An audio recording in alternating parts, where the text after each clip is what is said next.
Bismillahirrahmanirrahim. Assalamualaikum warahmatullahi wabarakatuh. Nah,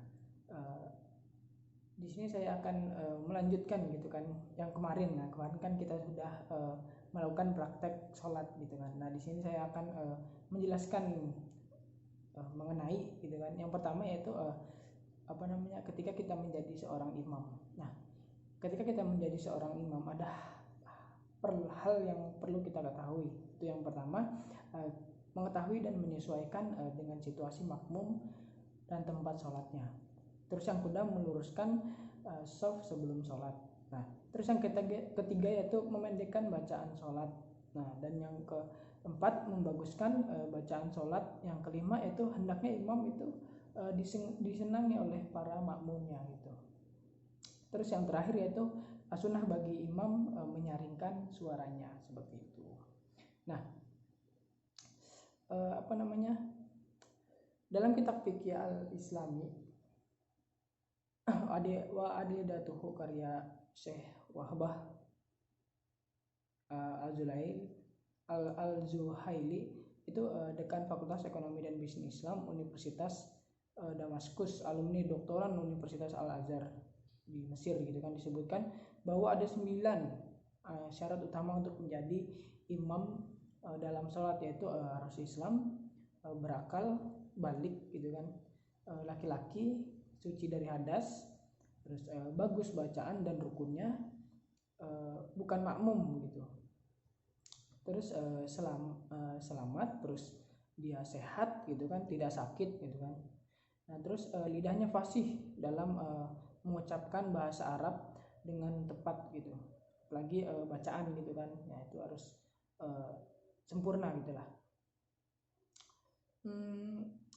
Andai saja saat berkumpul umat Islam untuk sholat lalu semua hadir gitu kan memiliki 9 syarat di atas, maka yang lebih layak menjadi imam sholat adalah syarat ini dipenuhi secara berurutan seperti itu. Yang pertama mungkin wali gitu, pemimpin gitu kan. Terus imam ratib ya kan, yang disebut oleh yang diangkat oleh wali gitu kan. Nah, terus orang yang paling memahami tentang fikih gitu. Terus orang yang paling banyak hafalan dan bagus bacaannya seperti itu. Nah, terus selanjutnya orang yang paling wara gitu. Terus di zaman Rasul orang yang terlebih dahulu hijrah seperti itu. Nah, lebih dahulu masuk Islam, terus nasabnya baik, perjalanan hidupnya lebih baik, lebih bersih pakaiannya, badannya bersih, memiliki kepakaran, suaranya bagus, lebih bertakwa gitu kan, sudah menikah. Nah, seperti itu.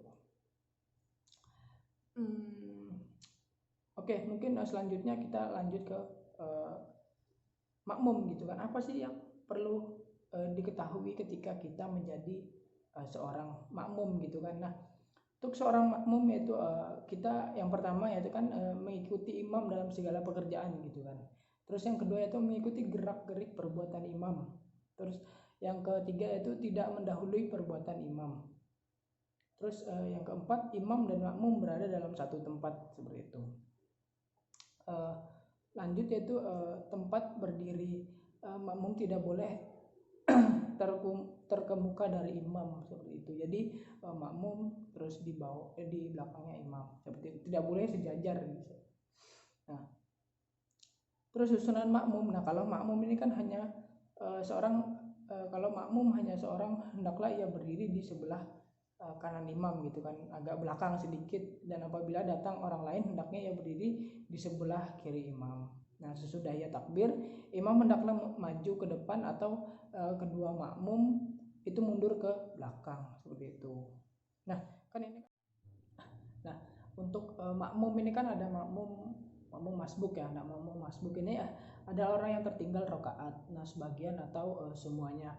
Nah, dalam sholat berjamaah. Nah, apabila orang yang masbuk ini mendapati imam sebelum ruku atau sedang ruku dan ia dapat ruku yang sempurna, maka ia mendapat 1 rakaat. Nah, pada saat itu kemudian hendaklah ditambah kekurangan rakaatnya sesudah imam memberi salam. Nah, adapun cara sholat orang yang masbuk itu adalah mengikuti gerakan imam pada saat itu. Nah, yang sebelumnya didahului oleh takbiratul ihram atau berniat dalam sholat. Nah, seperti itu.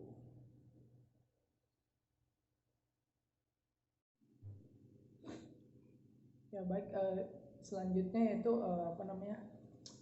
kita ke sholat gitu. Ada sholat jamaah, sholat qashar, dan sholat jamaah takhir gitu kan. Nah, yang pertama itu sholat jamaah. Nah, sholat jamaah ini adalah mengumpulkan 2 rakaat fardu dan mengerjakannya dalam satu waktu secara bersamaan gitu kan. Nah, sholat yang bisa dijamaah adalah sholat zuhur dengan sholat asar, terus maghrib dan isya. Ya mungkin itu saja yang bisa dijamaah gitu.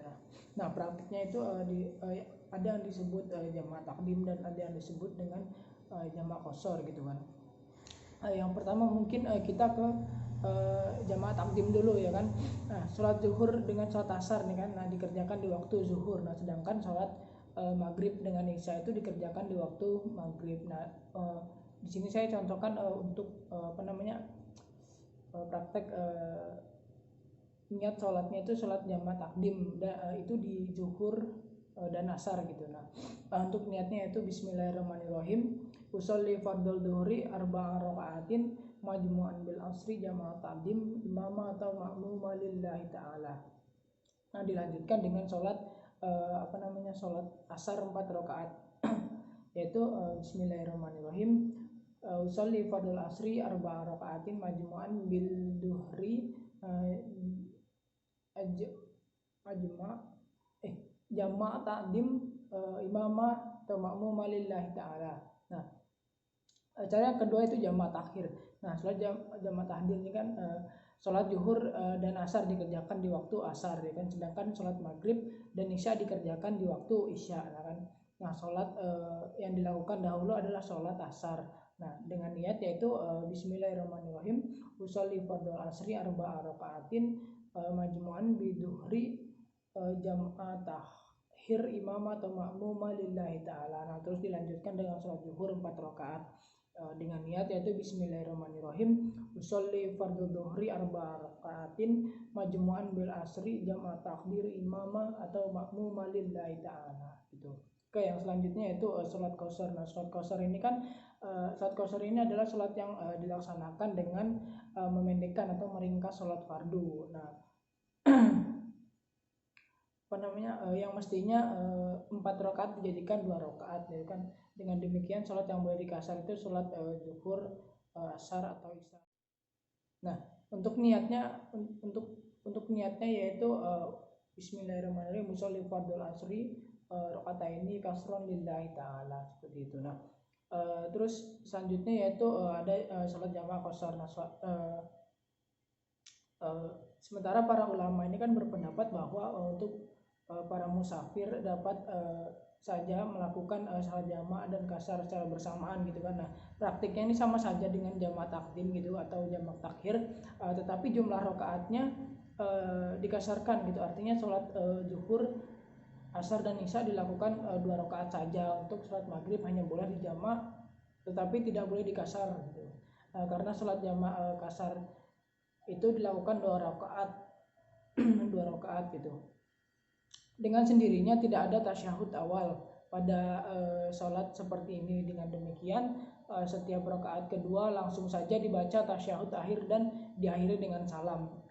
Lafaz dan sholat qashar jamaah takdim. Nah, niatnya yaitu bismillahirrahmanirrahim, usolli fardhu dhuhri raka'ataini majmu'an bil asri jamaah takdim kasron imamah atau ma'mumah lillahi ta'ala. Terus dilanjutkan dengan sholat asar 2 rakaat, bismillahirrahmanirrahim, usolli fardhu asri raka'ataini majmu'an bi dhuhri jamaah takdim kasron imamah atau ma'mumah lillahi ta'ala. Oke, selanjutnya itu sujud tilawah. Nah, sujud tilawah ini artinya kan sujud bacaan. Nah, sujud yang disebabkan mendengarkan atau ayat-ayat sajadah. Nah, artinya ketika kita mendengarkan atau membaca ayat sajadah, kita disunahkan untuk sujud gitu. Nah, adapun rukun rukun sujud tilawah jika dilaksanakan di luar sholat. Yang pertama itu niat, yang kedua itu takbiratul ihram, terus sujud dengan membaca sajad bismillahirrahmanirrahim, sajada wajhi lilladzi khalaqahu wa huwa rohu wa syaqqa sama'ahu wa basrohu bi qauli wa quwwatihi wa barakallahu ahsanul khaliqin. Nah, terus yang keempat yaitu memberikan salam setelah duduk. Nah, jika dilakukan di dalam sholat, setelah membaca ayat sajadah langsung sujud 1 kali. Setelah itu bangkit kembali, meneruskan bacaan ayat jika ayat belum selesai dibaca. Oke, yang selanjutnya yaitu sujud sahwi. Nah, arti sujud sahwi ini kan sujud karena lupa gitu kan. Nah, seperti kita tuh ketinggalan tasyahud awal atau ketinggalan kunut. Nah, terus yang kedua itu kelebihan rakaat, ruku atau sujud karena lupa gitu kan. Terus yang ketiga karena syah atau ragu gitu tentang jumlah rakaat sholat yang telah dikerjakan. Nah, yang keempat yaitu apabila kurang rakaat dan lupa gitu. Apabila kurang rakaatnya terus lupa gitu. Nah, cara melaksanakannya yaitu sebelum salam orang yang salat melakukan 2 kali sebagaimana sujud salat pada umumnya. Ketika sujud membaca subhanallah la yanamu wa la yashu. Terus selanjutnya itu sujud syukur. Nah, sujud syukur artinya ini kan sujud terima kasih karena mendapatkan nikmat atau terhindar dari suatu bencana atau musibah. Nah, melakukannya ini boleh menghadap kiblat, boleh tidak menghadap kiblat dengan cara yang pertama itu niat sujud syukur. Terus yang kedua sujud 1 kali sambil membaca doa curahan rasa syukur. Nah, itu bisa membaca tasbih gitu. Nah, yang ketiga itu menunjukkan sikap rasa syukur kepada Allah Subhanahu wa taala. Terus ada nih syarat sujud syukur ya kan. Syarat sujud syukur itu harus berwudu gitu. Nah, terus yang kedua berdiri menghadap kiblat. Yang ketiga itu berniat. Nah, niatnya itu bisa juga dengan sengaja aku sujud syukur karena Allah taala. Seperti itu. Terus yang keempat itu takbiratul ihram. Terus yang kelima bersujud menyentuh bumi atau lantai. Nah, terus yang keenam dengan sekali sujud saja gitu. Yang ketujuh itu bertakbir seiring bangun dari sujud. Nah, terus yang terakhir yaitu memberikan salam. Nah, di sini ada juga nih syarat syukur gitu kan. Syarat syukur yaitu yang pertama mengakui nikmat itu dengan hati gitu kan. Nah, mengucapkan secara lisan itu alhamdulillah. Yang ketiga itu gunakan nikmat itu untuk melaksanakan ketaatan kita kepada Allah Subhanahu wa taala. Nah, oke, mungkin itu saja sih penjelasan dari saya gitu kan. Nah, kurang lebihnya mohon maaf. Saya akhiri. Wassalamualaikum warahmatullahi wabarakatuh. Terima kasih.